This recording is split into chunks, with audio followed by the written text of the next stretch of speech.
अस्सलामुअलैकुम दोस्तों, आज मैं कुवैत की कुछ अहम और इम्पोर्टेंट न्यूज़ आप तमाम दोस्तों के साथ शेयर करने वाले हैं जो कुवैत में रहने वाले अजनबियों के लिए काफ़ी ज़्यादा अहम और इम्पोर्टेंट होने वाली हैं। तो अगर आप कुवैत में रहते हैं और कुवैत के हालात वाक़यात से बाखबर रहना चाहते हैं तो इस वीडियो को आप शुरू से लेकर आखिर तक ज़रूर देखें। दोस्तों वीडियो पसंद आए लाइक और शेयर जरूर करें। चलिए दोस्तों भी बढ़ते हैं अपडेट की तरफ।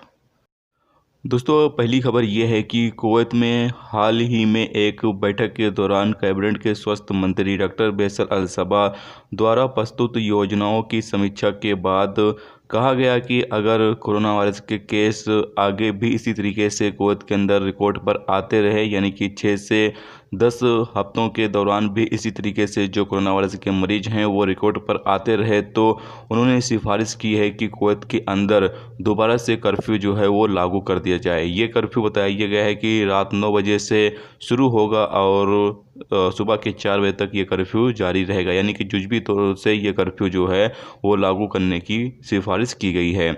उन्होंने कहा है साथ में जो फ़्लाइट है वो भी सस्पेंड कर दी जाएगी। इसके अलावा जो खाने पीने की दुकानें हैं, रेस्टोरेंट वगैरह है, वो भी बंद कर दिया जाएगा। वहाँ पर लोग जो है वो खाना पीना जाकर नहीं खा सकते हैं। लोगों को सिर्फ वहाँ से खाने पीने को लेकर जाकर अपने रूम पर खाने की परमिशन होगी।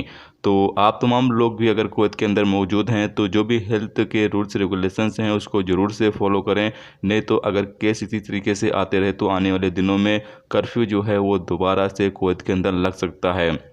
आगे रिपोर्ट में बताया गया है कि दक्षिण कोरिया में जो केस है वो ज़्यादा बढ़ने की वजह से वहाँ पर कर्फ्यू जो है वो दोबारा से लागू कर दिया गया है। इसी तरीके से और भी कई देश में देखा गया है कि कर्फ्यू जो है वो दोबारा से लागू किया गया है। तो ऐसे में आप तमाम लोग जो है वो बहुत ही ज़्यादा एहतियात बरतें ताकि कोरोना वायरस के केस जो हैं वो कुवैत के अंदर ज़्यादा रिकॉर्ड पर ना आएँ, जिसकी वजह से कुवैत सरकार को दोबारा कर्फ्यू लगाने के लिए मजबूर होना पड़े। दोस्तों अगली अपडेट ये है कि कुवैत में अल कसाब रिपोर्ट के मुताबिक बताया गया है कि कुवैत मिनिस्ट्री ऑफ इंटीरियर ने सरकारी एजेंसियों से दूसरी एजेंसियों में वीज़े को ट्रांसफ़र करने की परमिशन जो है वो दे दी है।